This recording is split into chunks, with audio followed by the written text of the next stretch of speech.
All right, hello everybody. Welcome to another edition of Breakfast by the Bay. We are currently on day 5 and we have a very exciting topic for you today. So just to introduce myself, my name is Letty, Breakfast by the Bay, and we have Captain Meghan with us filming. So everyone say hi to Captain Meghan because she has a very important job today. Today, like I said, we're going to be talking about a very exciting topic. We will be learning all about watersheds.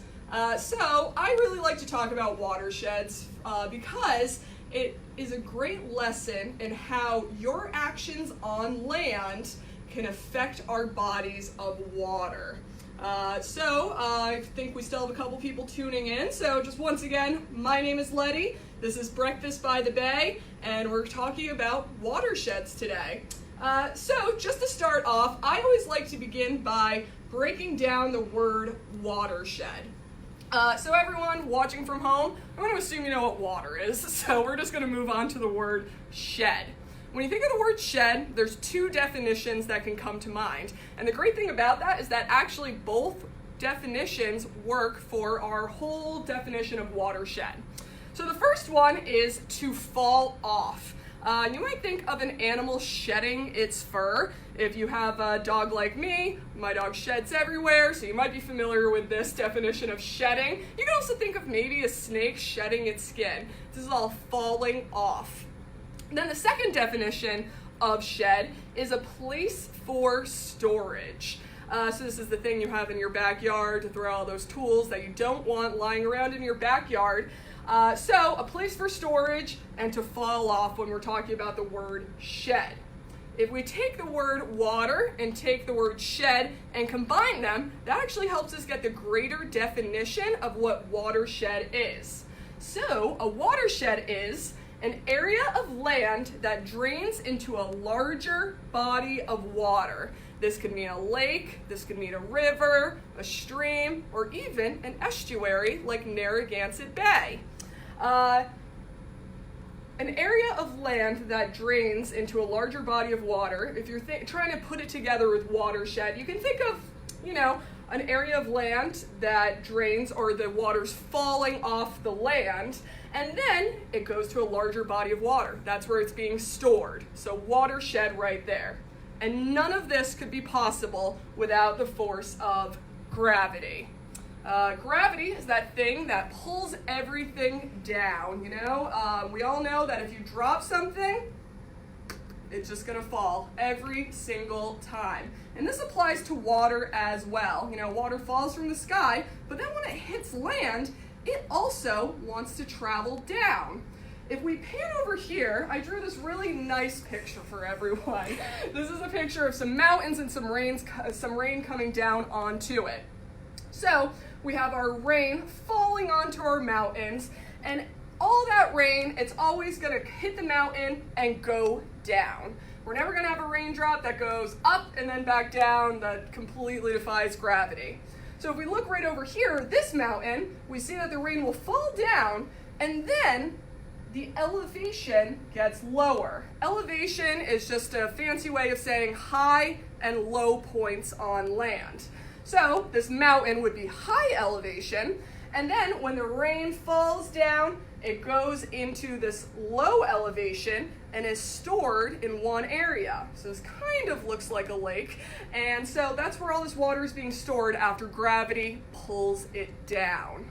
So today, we don't really have any mountains in Rhode Island, so you might not think that this really applies to us, but if we go over here to our watershed map, we'll actually be able to see the bigger picture of Narragansett Bay.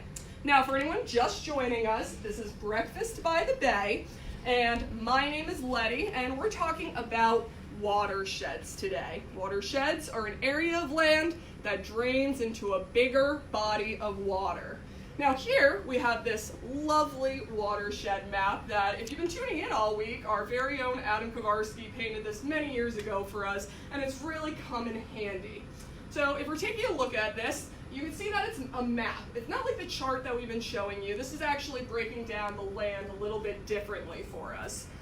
So this dotted line right here, this is Rhode Island.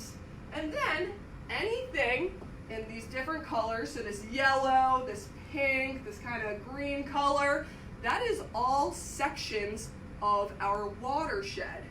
Now you see Worcester, Massachusetts here, you see Taunton, Mass. That's not part of Rhode Island. And the crazy thing about the Narragansett Bay watershed is that 60% of our watershed is in Massachusetts. Only 40% is in Rhode Island. So this is important because if we have Worcester part of our watershed, and maybe like a raindrop falls right here, that raindrop can get into this river, and if we follow it down, it is going to lead to Narragansett Bay. Now this is Narragansett Bay here, and we all know that Narragansett Bay ends up going into the Atlantic Ocean. So this has potential for worldwide effects, things that we're doing all the way at the top. We think we're nowhere near the ocean, but then it easily travels down. So maybe you can find yourself on this watershed map. Personally, I live right down here. I know that I'm part of Narragansett Bay watershed.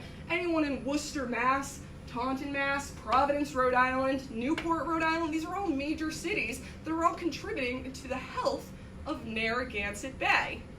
So we talk about watersheds for a few different reasons. Humans are using these watersheds, and as we know, watersheds know no state lines. They can cross into different states, and then everyone has to work together to make sure that these watersheds stay clean. So I actually want to talk to you today about what could happen if anything besides water got into our rivers, got into our estuaries, and maybe what we can do to help stop that. For anyone who's just joining us again, my name is Letty. This is Breakfast by the Bay. We have the lovely Megan behind the camera filming us. And I wanted to teach you a little bit about watersheds and pollution.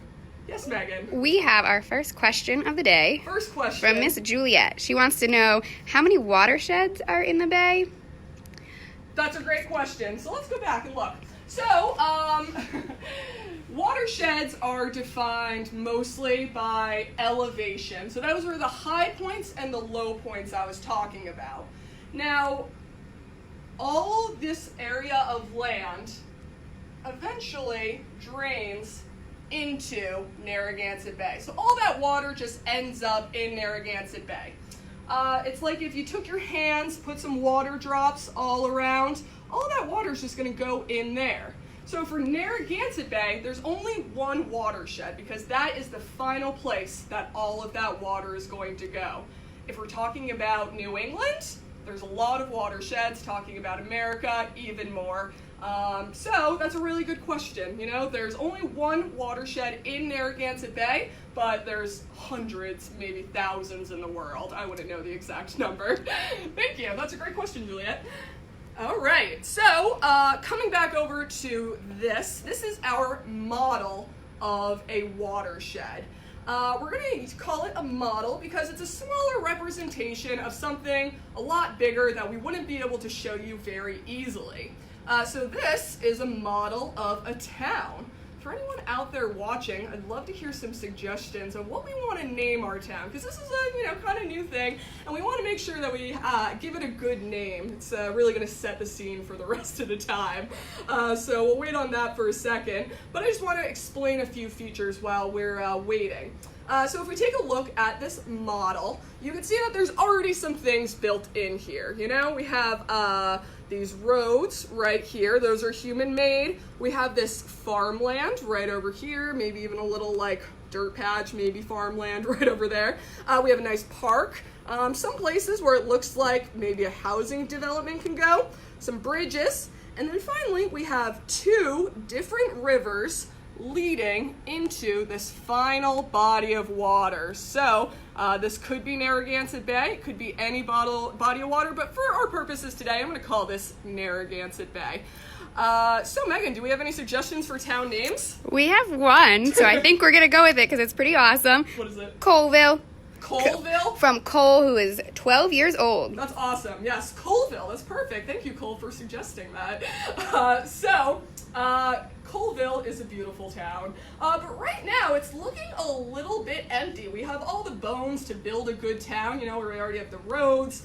We have beautiful bodies of water. We have parking lots. But we need to put some more stuff in here. I mean, I wouldn't want to live in a town where I couldn't, even go to an ice cream shop. So, what I'd like from the audience, whoever's watching right now, I'd love to hear some suggestions of what we could put into our town. Now remember, for a proper town to function, we're going to need some basic necessities. We'll have hospitals, police stations, all that good stuff. But let's not forget about the fun stuff too. So, Megan, if we do we have any suggestions yet? We do. Let's hear them. So we have a coffee shop and a water park. A water park. That's beautiful, thank you. Okay, so I'm going to start with the coffee shop. I have this little building right here. This looks like a nice, charming coffee shop where I'd want to get my morning coffee. So I'm going to put it right here because that way you can kind of like sit underneath this tree, drink your cup of coffee. And then a water park is really good. I'm going to go ahead and take this and this. So, I don't have a water park like on hand, so we're gonna have to use our imaginations a little bit. But I'm gonna put it like this on top of our mountain, and then there's like a skate slide that brings you right into this river. The idea is, I'm thinking that once you get into the river, you can like kind of lazy tube all the way to the bay. I think that sounds like fun, right? Great. All right, perfect. Do we have any other suggestions? We do. So we have a pizza place, a gas station, an arcade. All right, let's stop right there. I'll Okay. forget them. So, we have a pizza place. We can do that. Let's see here. We have another building. This is going to be a pizza place. And I'm going to put it right over here because that way I can, go get my coffee and then go get some pizza. It's just walking distance right there. Then what did they say? A gas station? A gas I station. think that's a great idea too. All right. So this one actually says gas. This is specifically for that purpose. So I'm going to put the gas station kind of like right off here on the road. I know there's not a plot for that, but I think it's a nice spot because then you don't have to like get off the road or anything to get gas. What else did we have? Do we have any dog parks in there? Ooh, dog parks. We could probably add one. I mean, I think this area right here is perfect for a dog park. Unfortunately, I don't have a dog in here. So I'm going to use a cat. And we all know what that is. That's a dog now. So that's perfect. All right, great. We also want a farmhouse. Ooh, a farmhouse. I think that's great. Probably should put that on the farmland, right? So I'm going to put our little farmhouse, it's like a barn, right here so that our farmer can make sure that he's close to his crops and everything. Any other suggestions? Yeah, so we want a restaurant next to the bay, please. Oh, a restaurant overlooking the water. What a beautiful idea. All right, perfect. So what kind of restaurant is this? I'm going to go like Italian, right? We're in Rhode Island. Let's make it Italian. So this is going to be it. It's like a home-style Italian place, right? And I'm going to put that right here. I mean, look how beautiful those views are right of the bay. Perfect. Can we add a school? Oh, yeah, that's good too. Perfect. All right, so this is going to be a school building too. This kind of looks like my high school actually, so definitely makes sense. And I'm going to put it right in this parking lot so it's convenient parking for everyone. Now, Miss Letty, I don't know if we have anything to represent this, but can we add any railroad crossings? Or use our imagination? It's a great question. I have an extra bridge. And the railroad crossing, let's make it right over on the outskirts of town. That's typically where a railroad would be, right? Yeah, cool. Perfect. All right. I think we're still missing a couple things. Can we add in some cows? Ooh, you know what? That's something I do have. I can make the cows happen. So, these cows are gigantic. They're kind of like the supreme rulers of the town. They're huge. So, that's perfect. We're going to put the cow right there on the farmland. And while we're at it, we're also gonna add a little pig. The pigs and the cows live in harmony. They get along. Perfect. Can we add any animals to our bay? Oh, absolutely. So, right now we have a really nice, healthy bay. So I'm gonna add a nice coral reef right here. That's gonna go there. We're gonna add a skate.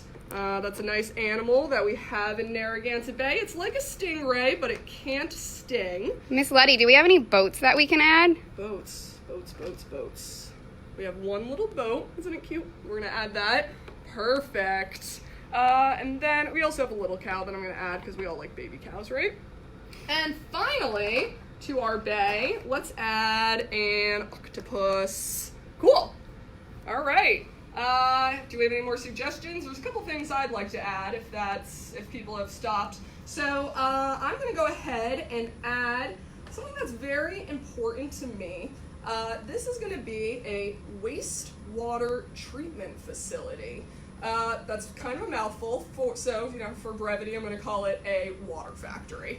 So this water factory is important for every town to have. What it does is anytime you flush your toilet or anytime things go down into the storm drains, this wastewater treatment plant or the water factory is going to clean that water for us. We actually have one. We're at our Bay Center in Providence right now. We actually have one over right down the road near Johnson and Wales. So I want to make sure we have that in there. I'm going to walk around for just a second to turn these lights on. Seems to be a common thread. Perfect. All right, so we have our wastewater treatment plant. This is what's going to be cleaning all of our water whenever we use the sink or flush the toilet, anything like that. Can we add some cars and humans? Ooh, you know what? So far this town is kind of being run by the animals, so I think it's a good idea that we add some humans in there. So I'm going to add this little lady right there. She's going to be a school teacher. She's going to stand right on top. And then I have this guy right here, and I think he's going to be an attendant at the water park. They got to make sure that, it's one at a time for the slide, no more.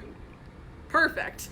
And do I have any other people? No, we only have two, which is fine. And then you said Cars. Cars. That's important too. All right, so let's get a car right over here. This is the car that belongs to the lady at the school. She definitely fits in there.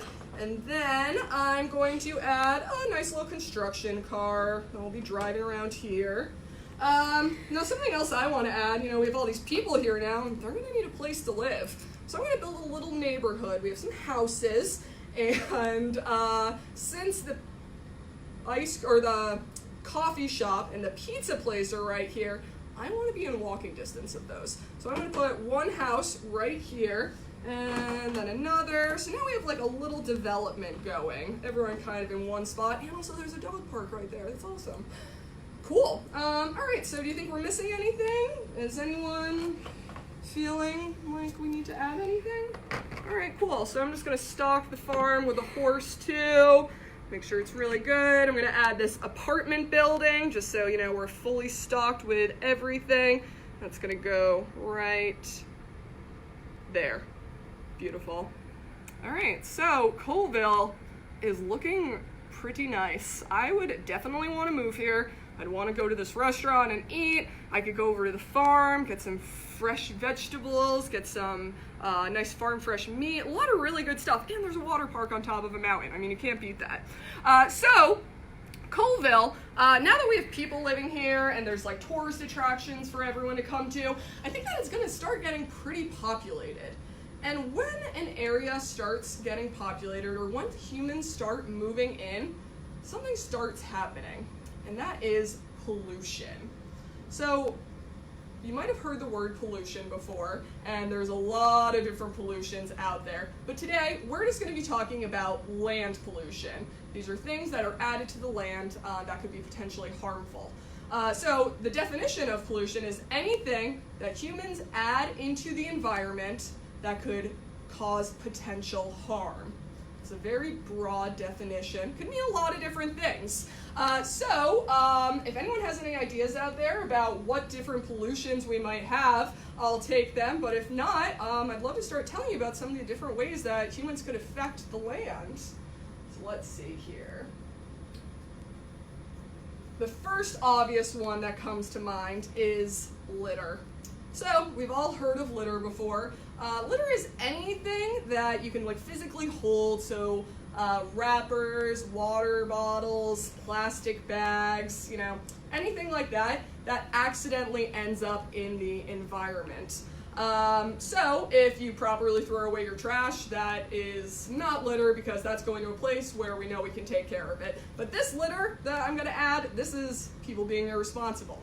So I'm going to go ahead and add some litter to the side of the road. That's where I end up seeing a lot of litter. Sometimes like McDonald's cups, that sort of thing.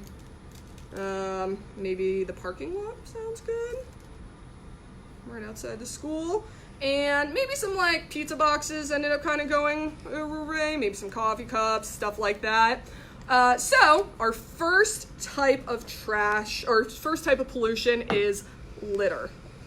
Now Megan, has anyone else thought of any types of pollution that they might want to add? Yeah, we have a few that came in. Nice. Kate said cow poop. Ooh, cow poop, that's a really good one. And so, when we're talking about cow poop, I'm actually going to refer to it as sewage. So sewage is the kind of a larger scale thing, and it's not just cow poop, it's also dog poop, and it's also human waste.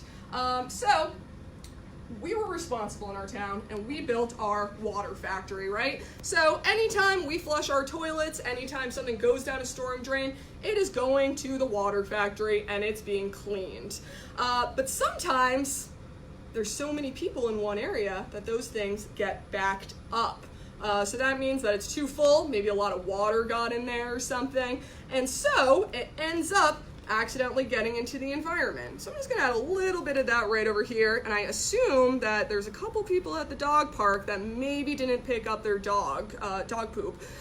And then finally, what was our friend's name that suggested the cow? Kate. Kate. So Kate, we're gonna add some to our farm right over here. And you know, it's not just cow poop, it's probably horses too, manure.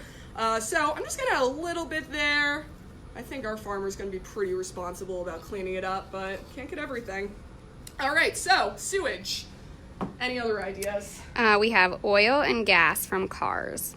Oil and gas from cars. Yes, what friend suggested that? Chris. Chris, that's great. So, thank you for suggesting oil and gas, and we actually do have a bottle for that right here. This is not actually oil and gas, it's actually water that's been dyed with food coloring. And oil and gas is a big problem because there are a lot of kind of toxic things that end up in oil and gas. And they could end up harming animals in the environment. They could end up getting into our groundwater, which is, you know, that water that's underneath the surface of the land that we end up drinking a lot. And then it can also get into water and lower oxygen levels. So we all know that animals need oxygen. The lights went off again. I hope everyone could still see. I'm gonna leave them off for now. So we all know that animals need oxygen, and even animals in the water need oxygen. So if this oil and gas ended up getting into the water, the oxygen levels could go down, and that's no good. So I'm gonna assume that there's maybe a little oil and gas near the gas station, right? Probably. This boat decided to discharge instead of pump out, so they just kind of poured some oil and gas back into the bay, which is not great. Then of course we have some cars. This. Perfect. So I just put some on the road and in parking lots. Those are places where you would typically see a lot of oil and gas. So that's perfect. Thank you, Chris, for your suggestion for oil and gas. That's great. Reagan suggests fertilizer on the farm. Ooh, fertilizer. That's really good. And once again, we have fertilizer. You guys are so smart. So we have fertilizer as one of the pollutants. Now, for anyone at home watching that doesn't know what fertilizer is, it's kind of just like a multivitamin for plants, you know?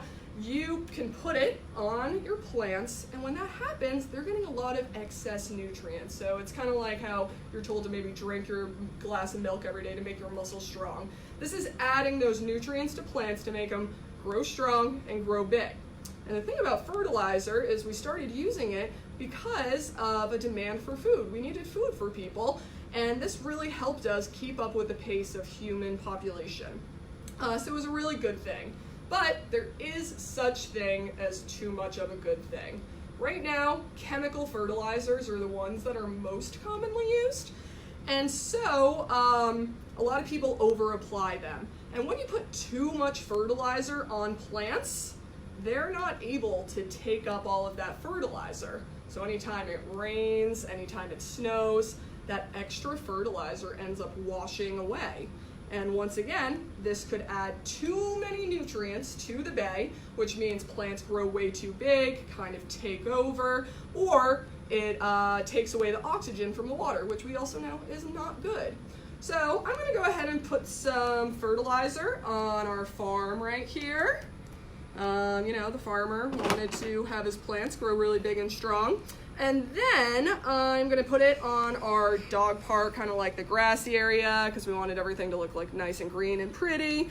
And then finally, just like kind of over here, we had a garden that we added fertilizer to so that, you know, people would have something to look at while they were outside drinking their coffee. All right, so that is fertilizer. Thank you for the suggestion. That was awesome. Megan, do we have any other... No, great, okay, so I'm just gonna move on then. Sometimes, like, as you get further in, there's some obvious pollution, but then there's like ones that you don't even think about because they're used so often. So, the next one I'm gonna talk about is road salt. So road salt is something that we all use. During the winter time, it gets really snowy, it can get really icy, and if you put salt on the roads, it will actually melt the snow, and it will make sure that the roads aren't too slippery when you go out and drive. But if you put too much road salt onto the roads, it has some really bad effects on the environment around it.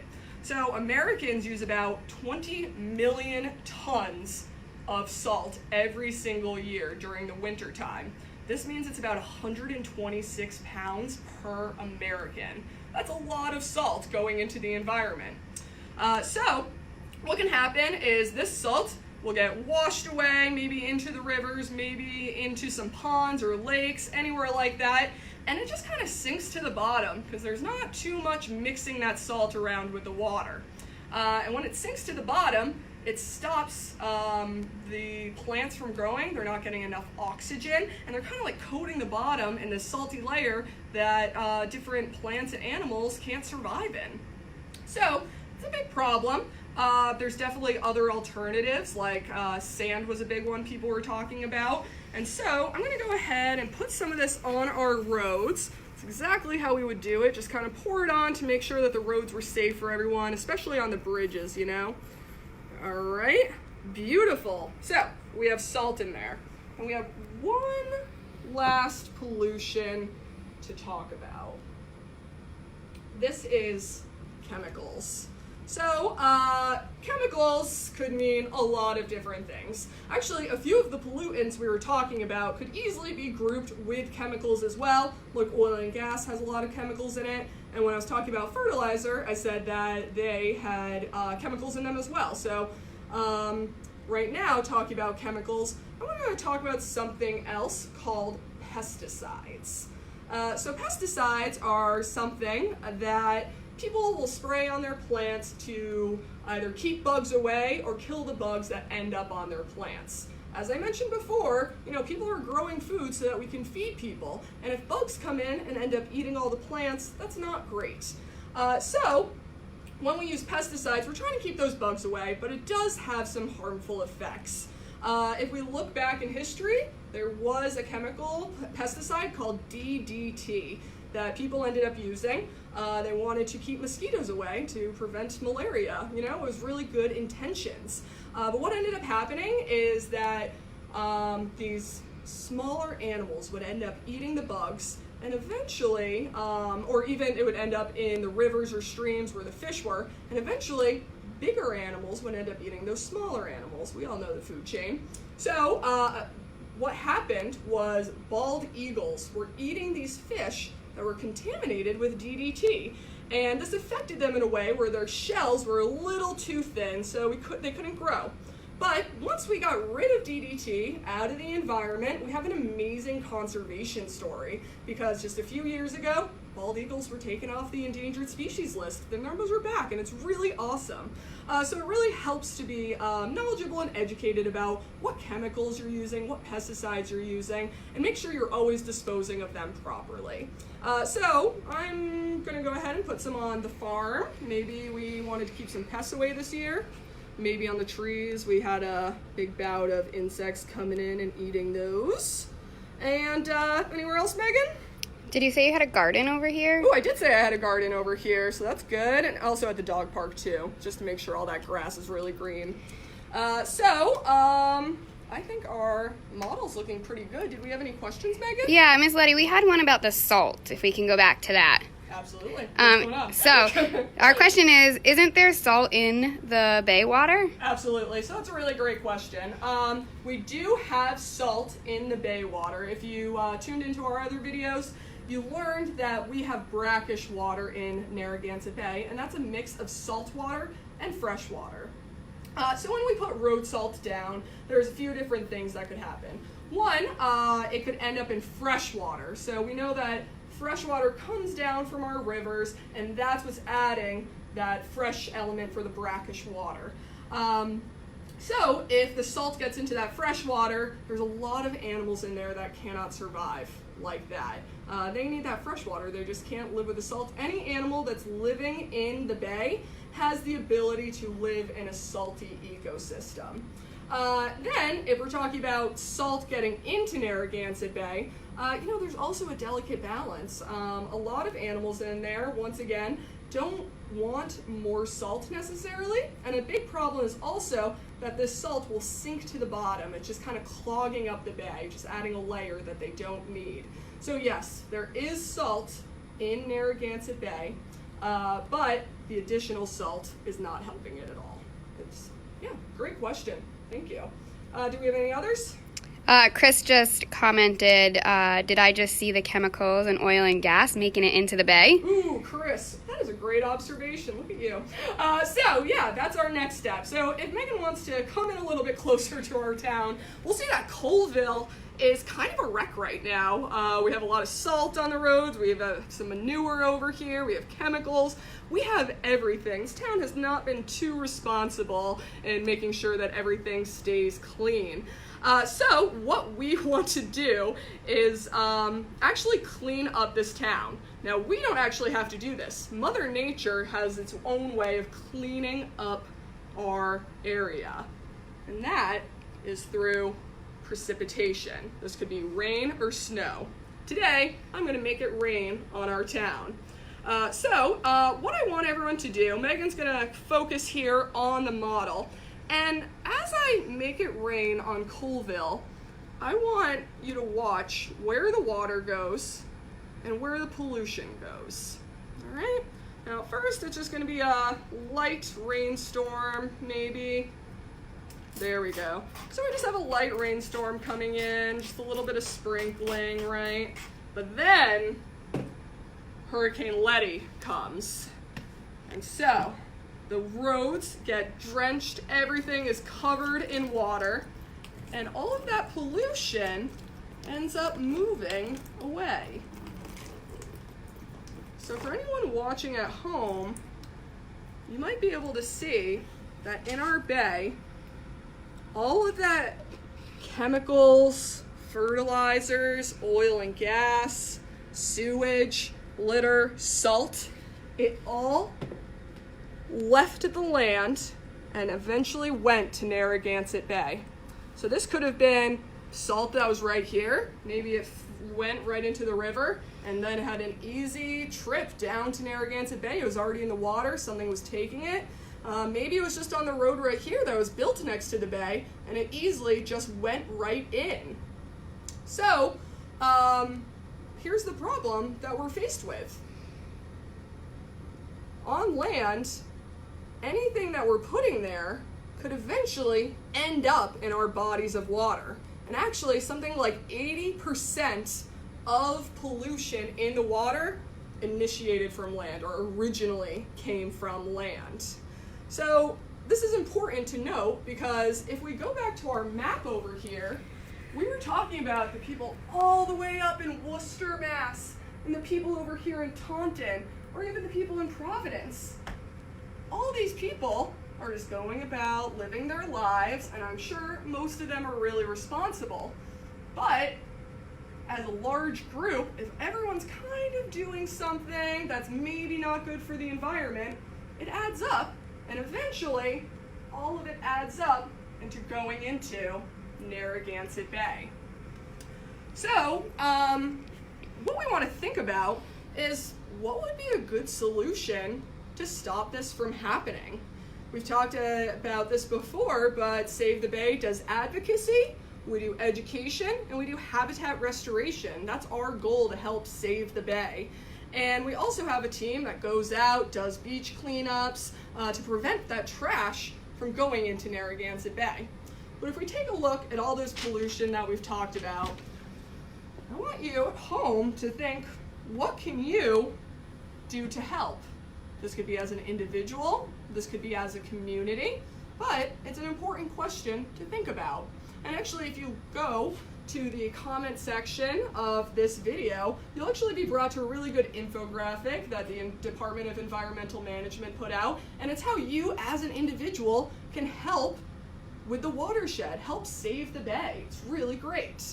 For anyone who's at home and kind of wants to explore the idea of watersheds a little bit more, we actually put together an activity for you to do that's super easy.